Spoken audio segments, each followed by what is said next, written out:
Olá, meus queridos estudantes, técnicos e técnicas em edificações e simpatizantes da causa. Vamos aqui para mais uma aula de instalações hidrossanitárias. Na verdade, um feedback que eu venho dar a vocês, né, sobre a nossa última aula de esgotamento sanitário e o questionário que vocês entregaram, né? Então, venho fazer uma breve apresentação sobre as respostas do questionário que se relacionam com o conteúdo e um pouco também sobre o dimensionamento das tubulações, que é uma leitura que eu recomendo a vocês nessa nossa aula de reposição. Então, trago aqui inicialmente, né, uma planta baixa de uma residência, né, com um banheiro, uma área de serviço e uma cozinha com esgoto a ser coletado. Então, aqui já temos o traçado dessa tubulação de esgoto que coleta o efluente gerado por esses aparelhos sanitários, né? Então, o que eu vou tratar aqui nessa imagem, né, com vocês? Basicamente, de como funciona essa coleta de esgoto e responder aí os questionamentos 1 e 4 que a gente trabalhou no questionário, né? Então, eu vou começar pelo questionamento 4, né, que era sobre um mau cheiro na instalação de esgotamento sanitário. Então, no questionamento 4, né, era sobre o fato de vocês, né, terem sido contratados para trabalhar em uma obra, né, então em uma situação hipotética, junto ao engenheiro e arquiteto, uma obra de reforma, e terem identificado que nessa obra havia mau cheiro ali em alguns ambientes, né, banheiro, área de serviço, e teria que identificar a origem desse mau cheiro. Essa origem do mau cheiro pode ser explicada pela ausência de alguns elementos importantes no projeto, né, os quais eu vou demonstrar agora.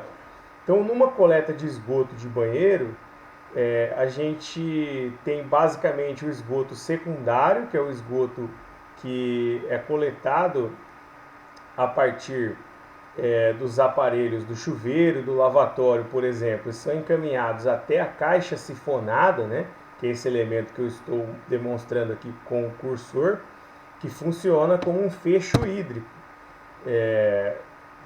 Então, o esgoto secundário ele está aqui, né, protegido pelo fecho hídrico, né, que é essa água que fica parada aqui dentro da caixa sifonada, que impede com que os gases retornem para o ralo aqui, por exemplo, do chuveiro ou a própria pia aqui, o lavatório, né? Então, o esgoto que é secundário, que é esse que está tracejado, né, ele está protegido pelo sifão, né, a caixa sifonada, que por sua vez está protegida pela ventilação aqui, né?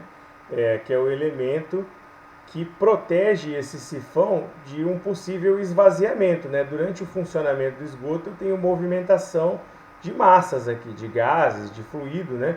E aí muitas vezes esse sifão pode ser esvaziado. Esse tubo de ventilador aqui, ó, demonstrado, né, por essa outra linha tracejada, é instalado aqui justamente para, quando há essa movimentação de fluido, evitar que esse líquido saia daqui, né?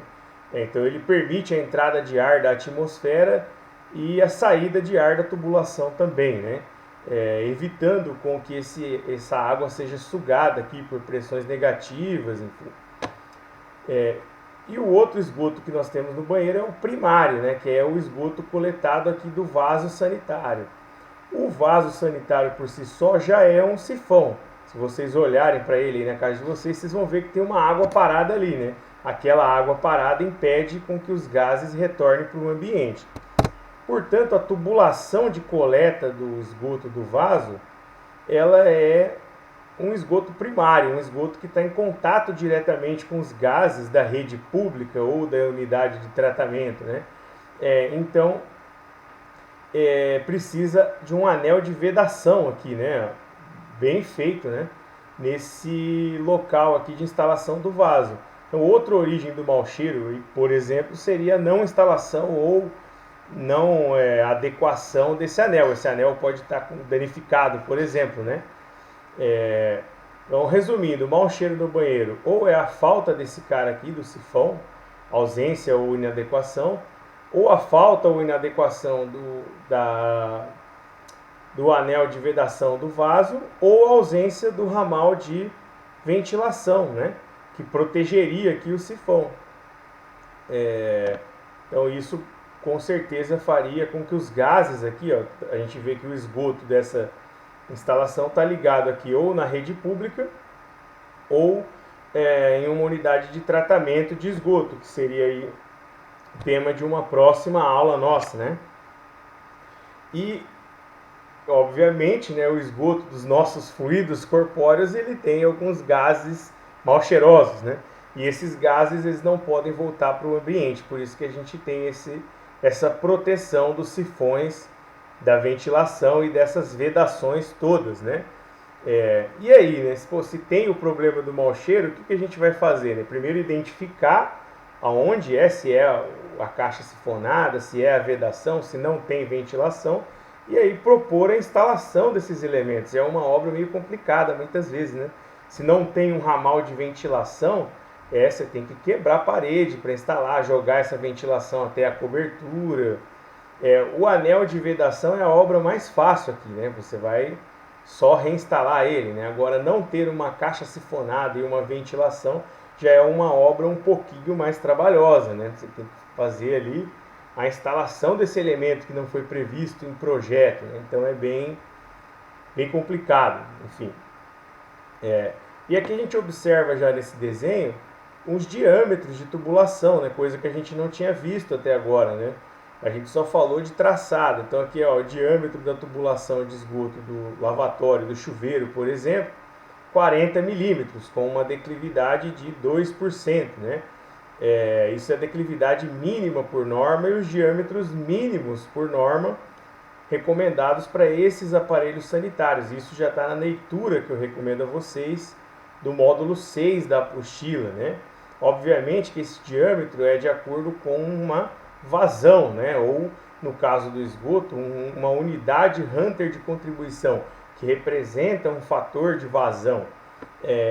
Então, cada tubo é dimensionado para uma unidade Hunter de contribuição. Na saída da caixa aqui, a sifonada, né, que recebe esgoto do lavatório do chuveiro, temos um diâmetro de 50 milímetros, com uma inclinação de 2%, né? A ventilação também, diâmetro de 50 milímetros, desculpa. O aclive aqui da ventilação é 1%, apesar de não estar indicado, né? É o mínimo.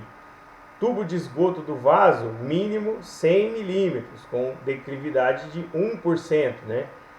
Geralmente, pessoal, nós temos os diâmetros mínimos na instalação do banheiro. E os coletores e subcoletores aqui do lado de fora, aí a gente dimensiona de acordo com a soma das unidades Hunter de contribuição dos aparelhos instalados, né? É bem parecido com o que vocês viram lá em água fria, né? Você somava lá a vazão do lavatório, do chuveiro, para dimensionar um tubo. O que mudou aqui é que é coleta de esgoto, e aí o dimensionamento é diferente, né? Por outro sistema, né? Não é mais um conduto pressurizado, é um conduto que vai escoar por gravidade, mas é parecido, de maneira análoga, né? A forma com que a gente trata o dimensionamento em termos analíticos aí. Então aqui vamos agora para o esgoto da área de serviço, né? Esse aqui, inclusive, eu gostaria de mostrar que, curiosamente, tem um erro aqui. Eu acabei de falar sobre sifão, ventilação.